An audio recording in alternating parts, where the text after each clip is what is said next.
Chapter number 3 हम start करते हैं। चैप्टर नंबर 2 आपको मिस अनमोल ने कंप्लीट करा दिया है, ठीक है। चैप्टर नंबर 3 आज हम करते हैं measures of location. Measures of location, इसकी डेफिनेशन पढ़ लेते हैं कि मेजर्स ऑफ लोकेशन होते क्या। उसने क्या, the measures are single values, ठीक है, which represent a given data and are known as averages और मेजर्स ऑफ लोकेशन और मेजर्स ऑफ सेंट्रल टेंडेंसी। वो कह रहा है वो तमाम मेजर्स जो कि सिंगल वैल्यूज़ भी होते हैं, डाटा को रिप्रेजेंट करते हैं और हमें डाटा की सेंट्रल पे उसके वैल्यूज असाइन करते हैं, तो वो होते हैं एवरेजेस और measures of location and measures of central tendency. इनके अंदर कौन कौन से मेजर्स आते हैं? Mean, median, mode, geometric mean and harmonic mean. उसके बाद एवरेज की एक छोटी सी डेफिनेशन आप कर सकते हैं। Average represents the characteristics of whole data. Average का मतलब है कि वो तमाम डाटा की खसूसियात को एज अ होल बयान करेगा। प्रॉपर्टीज़ क्या है गुड एवरेज की? It is well defined, it is easy to understand, it is capable of mathematical treatment के फर्दर उसके ऊपर आप मैथ्स का काम कर सकते हैं। It is easy to calculate, it is based on all the values, कि आप जो भी फार्मूला होगा तमाम वैल्यूज़ की बेस पे निकलेगा, ठीक है। फिर इंपॉर्टेंट टाइप्स ऑफ एवरेजेस जो कि हमने इस चैप्टर में कवर करनी है इंशाल्लाह, वो arithmetic mean and mean, geometric mean, harmonic mean, median and mode. सबसे फर्स्ट के ऊपर आ जाए कि अरिथमेटिक मीन क्या होता है। Arithmetic mean is calculated by adding up all the observation and dividing the sum by the total number of observation। Arithmetic mean में हम क्या करते हैं, जितने ऑब्जर्वेशन हैं उनका सम करते हैं और डिवाइड करते हैं उनके टोटल नंबर पे। जैसे अगर मैंने निकालना है कि स्टूडेंट के मार्क्स की एवरेज निकालनी है, जितने स्टूडेंट के मार्क्स हैं उन सबको टोटल कर लूँगी, न्यूमरेटर में आएगा और डिवाइड में जितने टोटल स्टूडेंट्स हैं। फार्मूला होता है इसका समीशन y/n, ठीक है।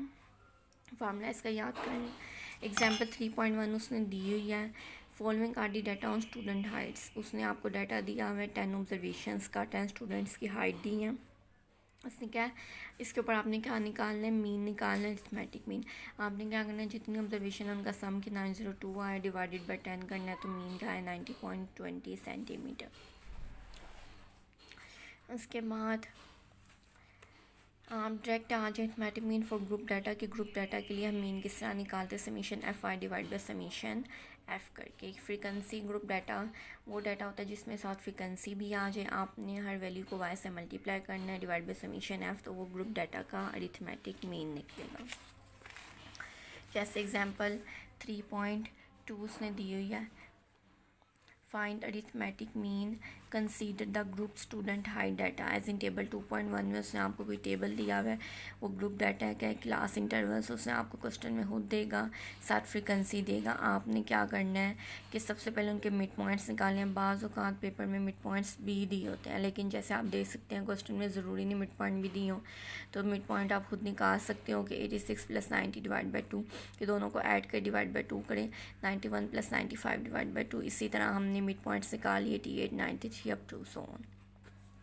और हमने एक कॉलम बनाना है किसका, एफ़ और वाई का, कि एफ़ की फ्रीक्वेंसी की हर वैल्यू को वाई की वैल्यू से मल्टीप्लाई करना है, ठीक है। जैसे 6 को 88 से किया 528 आया, 4 को 93 से किया 372 अप टू सोन। क्या करना है, इनका सम निकालना, समीशन करना है। समीशन एफ वाई 2935 है, समीशन एफ 30 आया, तो हमने अरिथमेटिक मीन निकाला 97.8333। ये चैप्टर इंपॉर्टेंट है, आगे जितने चैप्टर्स पढ़ेंगे वो सारे इंपॉर्टेंट होंगे, शॉर्ट भी आएंगे, लॉन्ग भी आएंगे और आपको एमसीक्यू भी आएंगे। प्रॉपर्टीज़ पे आ जाए अरिथमेटिक मीन की। प्रॉपर्टीज़ का क्वेश्चन ये इंपॉर्टेंट इस तरह है कि आपको एमसीक्यू में भी पूछ सकते हैं, ठीक है, कोई एमसीक्यू बन सकते हैं इन प्रॉपर्टीज़ में से। और साथ आपको शॉर्ट आएगा, लॉन्ग क्वेश्चन जस्ट न्यूमेरिकल्स होते हैं, लॉन्ग क्वेश्चन में थ्योरी का क्वेश्चन नहीं होता। शॉर्ट क्वेश्चन में वो ज़्यादा से ज़्यादा कह सकते हैं कि 2 मार्क्स की बताएं प्रॉपर्टीज़, तो आपने प्रॉपर्टीज़ 5-6 उसने दी हुई हैं, आपने 2-3 बता देनी है, ठीक है, प्रूफ्स नहीं करने उनके। फर्स्ट वन प्रॉपर्टी है, इंपॉर्टेंट है, the algebraic sum of deviations of observation from the mean is zero, कि जितनी ऑब्जर्वेशन है उनको उनके मीन में से निकालें, उनका सम करें, वो सारी की सारी क्या होंगी, zero. Summation Y minus Y bar हमेशा क्या होता है, ज़ीरो। इतना लर्न करना आपने। उसके बाद सेकंड प्रॉपर्टी पे आ जाएं। उसने क्या, sometimes it is desirable to calculate the combined mean of 2 और more sample means using the individual sample means and their sample sizes, के बाज़ औक़ात हमारा इंटरेस्ट होता है कि हमने कंबाइंड मीन निकालना है 2 या 2 से ज़्यादा सैम्पल मीन्स का, तो उसके लिए उसने फार्मूला दिया है, डिनोट होगा y/c से।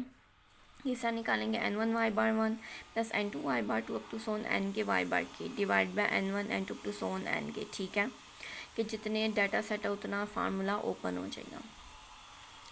जैसे उसमें बताया कि अगर दो आपके पास ग्रुप्स हैं तो 2 टाइम फार्मूला ओपन होगा। थर्ड प्रॉपर्टी, ये भी बहुत इंपॉर्टेंट है, एमसीक्यू में पूछते हैं, एमसीक्यू ना भी प्रैक्टिकल के वाइवे में भी पूछ लेते हैं। The sum of squares of deviations of observation from their mean is minimum. कि आपने फर्स्ट प्रॉपर्टी पढ़ी थी, the sum of deviation of observation from their mean is zero.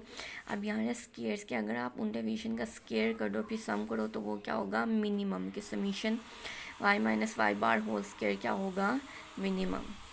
ये प्रूव आपने गर्ल्स नहीं करना क्योंकि शॉर्ट में आएगा जस्ट 2 मार्क्स का।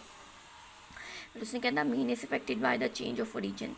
क्या चेंज ऑफ ओरिजिन होता है, 2 चीज़ें होती है, एक चेंज ऑफ ओरिजिन होता है, एक चेंज ऑफ स्केल होता है। चेंज ऑफ ओरिजिन कि आप प्लस माइनस का चेंज करो, चेंज ऑफ स्केल के आप मल्टीप्लाई डिवाइड का चेंज करो। ठीक है, कि वो कह रहे हैं मीन इफेक्ट होता है चेंज ऑफ ओरिजिन के, अगर आप डाटा में कोई चीज़ प्लस करो या कोई चीज़ माइनस करो ये उससे इफ़ेक्ट करेगा। ज़ाहिरी बात है, मीन तमाम वैल्यूज़ की बेस पे निकलता है, तो जब आप हर वैल्यू को लेंगे तो उसके अंदर कोई चेंज करेंगे तो मीन का आंसर भी वेरी करेगा।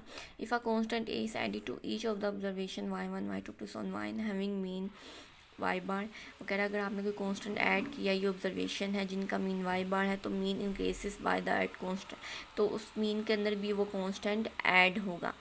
Bye adding a to all observation we have a plus y1। ठीक है, कोई ए कांस्टेंट है आपने ऐड किया तो इस तरह सारी ऑब्जर्वेशन में ऐड होगा, तो मीन क्या होगा, ए प्लस वाई बार।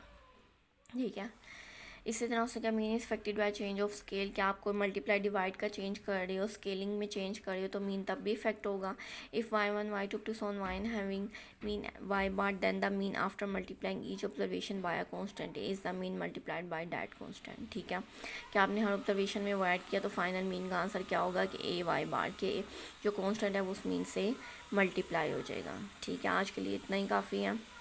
और जो मिस अनमोल लेक्चर्स लेती हैं गर्ल्स, वो आप लोग ध्यान से याद रखें कि वो वेबसाइट पे जो हमारा कॉलेज है, समनाबाद कॉलेज है, उस पेज की वेबसाइट पे वो लिंक्स पड़े होते हैं, वीडियोस वहाँ पे अपलोड होती हैं। तो अगर कोई स्टूडेंट को ग्रुप में वीडियो नहीं मिलती लेक्चर की, क्योंकि आपकी 3 पूरे 6 डेज़ क्लासेस होती हैं। ठीक है, 3 डेज़ होती हैं ओड वालों की सेक्शन ए की और 3 डेज़ होती हैं इवन वालों की। ठीक है, इसी तरह ही है, तो इसका मतलब है क्लासेस आपकी डेली 6 डेज़ हो रही हैं। तो फर्स्ट 3 डेज़ तो मैं आपको लेक्चर बना के भेज देती हूँ, लेकिन लास्ट 3 डेज़ जो मिस अनमोल है वो ऑनलाइन जो है ग्रुप के अंदर पेज के ऊपर भेजती हैं, तो आपने काइंडली वहाँ से इस वीडियो को लेना है और लर्न करना है। आप ये मत समझेंगे जो मैं 3 भेज रही हूँ लेक्चर्स बस वो ही हैं, बाकी 3 डेज़ के जो लेक्चर्स होते हैं वो आपकी वेबसाइट पे ऑनलाइन पड़े होते हैं, उसको खोला करें और उसको लर्न किया करें। पूरे 6 डेज़ आपकी क्लास होती है और आपने अटेंडेंस पूरे 6 डेज़ ही लगानी है। ठीक है।